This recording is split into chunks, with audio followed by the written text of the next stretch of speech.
an bei 3. 1, 2, 3.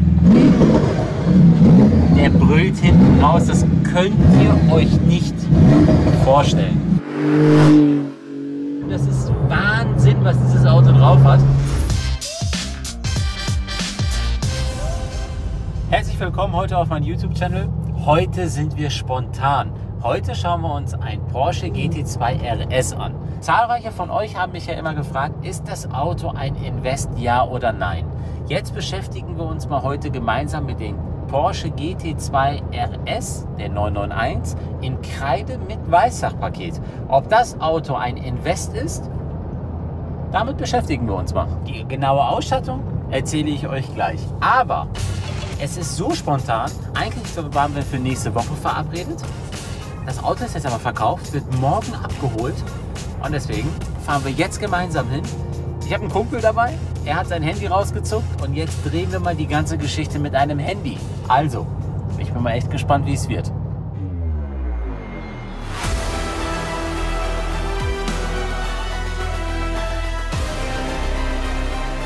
Das ist der Porsche 911 GT2 RS 991.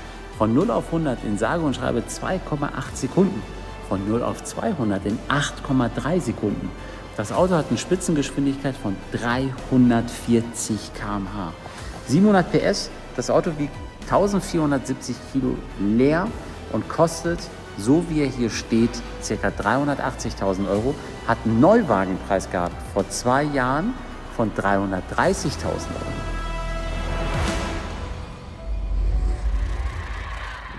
So, meine Lieben, die ganz große Frage ist der Porsche 991 GT2 RS ein Invest, ja oder nein? Genießt mal die Farbe. Die Farbe nennt sich Kreide. Das ist irgendwas zwischen Grau, so dunkelgrau und weiß. Das ist eine mega coole Farbe, eine verdammt beliebte Farbe aktuell bei Porsche. War damals auch ein Aufpreis von ca. 3.500 €.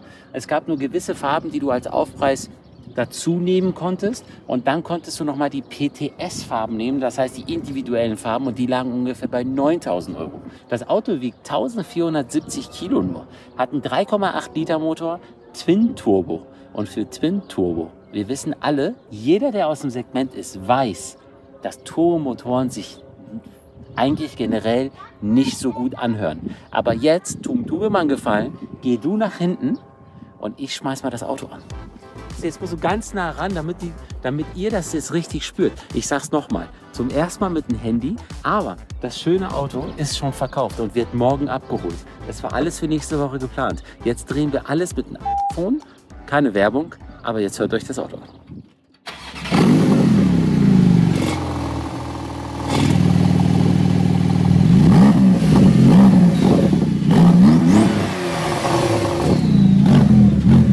Das ist gigantisch. Das ist absolut für ein Biturbo, 3,8 Liter Biturbo. Und nicht, dass ihr jetzt anfängt zu schimpfen, das Auto hat die Betriebstemperatur erreicht. Ich bin ein kleines Stück hierher gefahren. Es ist alles gut, deswegen konnte ich jetzt auch im Stand Gas geben. Jetzt gehen wir mal zu der Ausstattung. Ganz wichtig, das Auto fing an ab ca. 285.000 €. Dieses Auto, was wir hier sehen, hat ungefähr 330.000 € gekostet. Die erste Sache, was sofort auffällt, ist die Carbonhaube.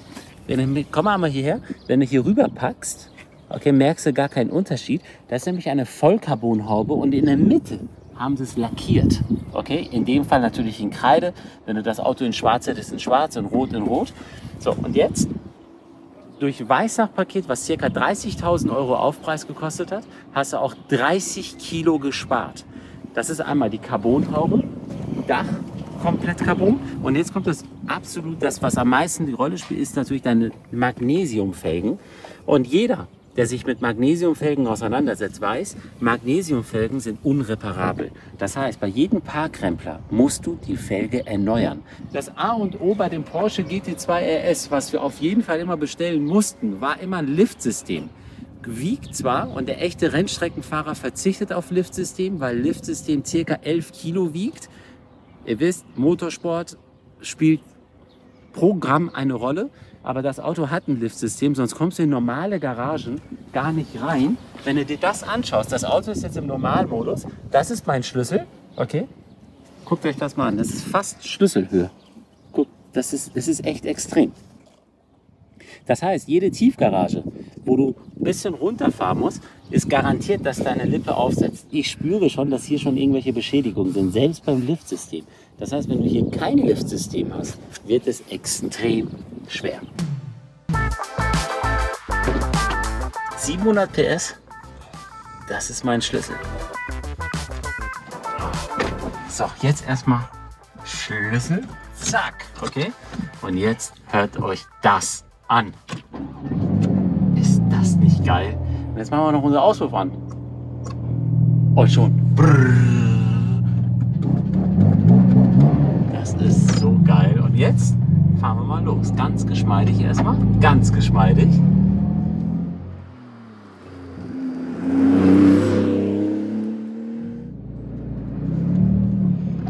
Moin Jungs. Alles fit? Ja. Sehr gut. Kommt mal ein bisschen näher. Okay. Seid ihr schon in der Schule? Ja. Okay. Wenn ihr hier eine Schulnote geben würdet, welche Note würde das Auto bekommen? Jetzt nur optisch. Ich 1 plus. 1 plus. Beide 1 plus? Ja. Ernsthaft? Ja. Und Sound? Auch 1 plus. Ja, 1 auch plus? 1 plus. Okay. Okay. Ich bin mal gespannt. Ich gebe jetzt ein bisschen Gas. Darf ich euch senden an meinen YouTube-Channel? Ja. Okay, viel Spaß und unbedingt einschalten und gucken, ja? Ja. Ciao, ciao, ciao, ciao. So, jetzt bräuchten wir es einmal in die Kamera, bitte. Veröffentlicht wird es auf YouTube? Auf oder YouTube, wo? ja genau. Ja, ist in Ordnung. Ist in Ordnung, super. Vielen Dank, Dankeschön. Ciao, ciao, ciao, ciao, ciao.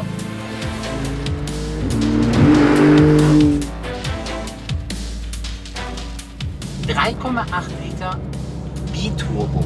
Und das Auto fährt total easy. Ich bin jetzt in 22 km/h, Gang 2, relativ entspannt. Aber wenn ich gleich hier auf PDK Sport gehe und alles hier so einstelle, dann wird das Auto brachial. Das Auto hat unheimlich wenig Gegner, was die Nordschleife betrifft. Der 720S ist ein Riesengegner und der Ferrari 488 Pista ist noch ein Gegner. Und man darf hier natürlich eine Sache nicht vergessen. Wir haben hier einen 911er Karosserie und wir fahren hier von 0 auf 200 in 8,3 Sekunden. Das ist gigantisch. Das ist echt gigantisch. Aber eine Überraschung habe ich noch. Ich warte mal ganz kurz. Und zwar, ich halte mal jetzt hier an, jetzt wird es dunkel. Wir sind nämlich in einem Tunnel. Oh, die Scheiben fangen an zu. Und jetzt. Hört euch das an. Bei 3. 1, 2, 3. Ja, ich muss immer sehen, dass ich so bis 3000 Umdrehungen hochgehe. Der brüllt hinten raus, das könnt ihr euch nicht vorstellen. Was sagt ihr denn zu dem Sound? Also ich weiß, dass es immer Aftermarket mehr geht. Ich weiß, dass Auspuffhersteller da sind, die Aftermarket unheimlich viel, also mehr erreichen können. Aber hier sprechen wir über ein Auto, was vom Werk kommt. Ein Biturbo, der so einen Sound hat. Was sagt ihr denn dazu? Geht da noch mehr oder ist es Endstufe?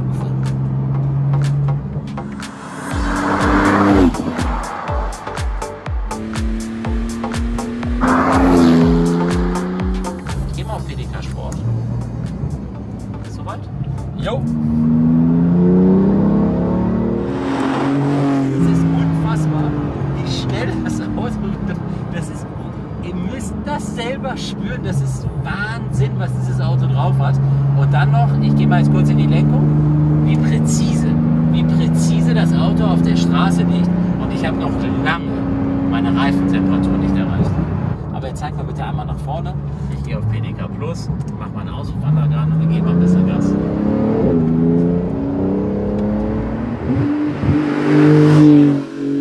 Das ist so geil, wie das Auto in der Kurve liegt. Das ist unfassbar.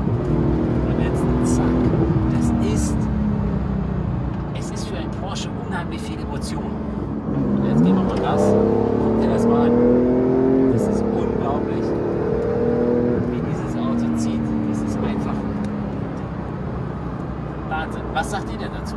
Wie findet ihr den GT2 RS? Und vor allem, was mich interessieren würde, Wann habt ihr zuletzt einen Porsche 991 GT2 RS gesehen? Wann? Ich finde, man sieht die Autos sehr, sehr wenig auf der Straße. Schreibt mir dazu was. Die Innenausstattung. Wir fahren hier einen Porsche. Ein Rennwagen. Okay, definitiv ein Rennwagen mit Straßenzulassung. Und guckt euch mal diese Verarbeitung an. Es ist einfach klasse. Kontraststitching, perfekt verarbeitet Leder mit Carbon, Schlaufe natürlich, wie alle GT-Modelle. Und jetzt gehen wir hoch auf meinen Himmel. Alles in Alcantara, schwarz, richtig schön, edel, verdammt edel gehalten. Mein Lenkrad. Es ist kein Schnickschnack auf mein Lenkrad, nicht 1000 Knöpfe. Der eine mag's, der eine mag's nicht, aber das Auto soll ein Rennfahrzeug sein. Und da brauche ich hier nicht Radio leise, lauter oder keine Ahnung, Tempomat oder sonstiges. Ich will hier Rennwagen-Feeling. Das habe ich hier auch. Es ist nicht limitiert. Für viele, die das denken, der GT2 RS 991 ist nicht limitiert. Das darf man nicht vergessen. Trotzdem ist die Produktion sehr, sehr gedrosselt. Die Kunden wurden systematisch ausgesucht. Ich mache mal meine Auslaufanlage aus, auch wenn es mir sehr, sehr schwer fällt. Aber ich habe Angst, dass ihr mich nicht richtig hört. Ich bin auch gleich heiser, weil ich echt am Schreien bin. Okay? Nichtsdestotrotz wurde die Produktion sehr gedrosselt. Die Kunden wurden echt ausgesucht. Es wurden Interviews geführt. Und die Kunden, die den GT2 RS zugeteilt bekommen haben, die mussten eine perfekte Porsche-Historie haben. Mit einer perfekten Porsche-Historie meine ich, da wurden die letzten 10 bis 15 Jahre gecheckt, wie viel Porsche hat er gekauft, wie viel Porsche hat er wieder verkauft und wann hat er es verkauft. Hat er das nur als Spekulation gesehen? Wie viel Kilometer ist er mit den Autos gefahren? Ist er viel Kilometer gefahren? Hat er die Autos auch genutzt? Das ist das, was Porsche möchte. Porsche möchte einfach, dass die Autos, die gekauft werden, auch genutzt werden, gefahren werden, nicht nur als Invest gesehen werden. Das ist ganz wichtig für Porsche.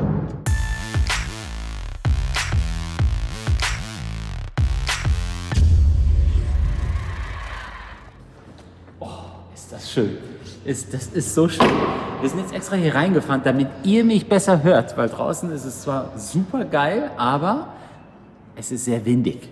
Was ist am markantesten an den GT2 RS? Die Theke. Die Theke ist heftig. Und ich klopfe mal jetzt einmal rauf. Guck mal. Nur, dass ihr seht, das ist Carbon pur. Und guck mal, es ist Leichtbau pur. Okay? Das Ding bewegt sich. Es ist mega. Und es hat aber einen riesen Nachteil. Wenn du hinten parken möchtest, ist das A und O deine Rückfahrkamera. Wenn du die Rückfahrkamera nicht hast, siehst du nach hinten hin nichts raus. Und du hast immer das Gefühl, wenn du rechts und links in den Außenspiegel reinguckst, wie du einparken möchtest, gehen die meisten sofort auf die Bremse, weil das hier ist so irritierend, diese Ecken, wo du immer denkst, da steht ein Auto. Hört mal das an? Das ist natürlich eine Scheibe, okay, und hier Plexiglas. Die hinteren Scheiben sind Plexiglas und die Heckscheibe ist aus Plexiglas. Das erspart natürlich unheimlich viel Gewicht. Aber eine Sache muss ich euch zeigen, was ich verdammt schade finde, was ich schlecht finde. Okay? Ganz klar, das darf nicht geschnitten werden, was ich schlecht finde. Wir sprechen über 700 PS. Wir sprechen über ein Auto, was innerhalb von 8,3 Sekunden von 0 auf 200 fährt. 0 auf 200. Kommt mal mit. Wir machen jetzt einmal die Motorhaube auf. Und die Motorhaube geht hier auf. Hier ist ein Knopf und zack. Und jetzt gehen wir mal zurück und jetzt wollen wir uns einmal den Motor anschauen. 3,8 Liter Twin Turbo, 700 PS. Okay, das ist unser Motor. Ist das nicht? Das ist doch schade. Das ist traurig. Ich will hier den Motor sehen. Ich will hier den Motor riechen. Okay? Das Ganze können wir, indem wir das Ganze hier abschrauben, aber das sollten wir lieber nicht machen. Das lassen wir lieber den Profis, die bei Porsche sind. Jetzt kommt die große Frage, ist der Porsche GT2 RS ein Invest oder nicht? Und die Frage kann ich ganz klar mit Ja beantworten. Es ist einer der wenigen Porsche-Modelle in den letzten Jahren, die noch über Neuwagenpreis gehandelt werden. Gerade die, die Weißnachtpaket haben, gerade die, die innen komplett schwarz sind und die eine schöne Farbkombination haben. Jeder, der jetzt einsteigt, steigt zwischen 350 bis 390 ein. Alle Autos, die über 400.000 Euro inzwischen inseriert werden, sind zu teuer. Es sei denn, es sind absolute Einzelstücke und nachweisbare Einzelstücke vom Werk. Da kann man noch drüber reden. Ansonsten nein. Aber wenn einer ein mega wertstabiles Auto haben möchte, dann ist er hier richtig.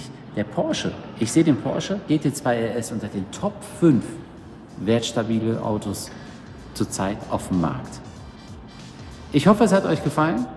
Wenn es euch gefallen hat, abonniert meinen Kanal, aktiviert die Glocke und ich freue mich auf eure Kommentare. Bis nächsten Sonntag. Ciao.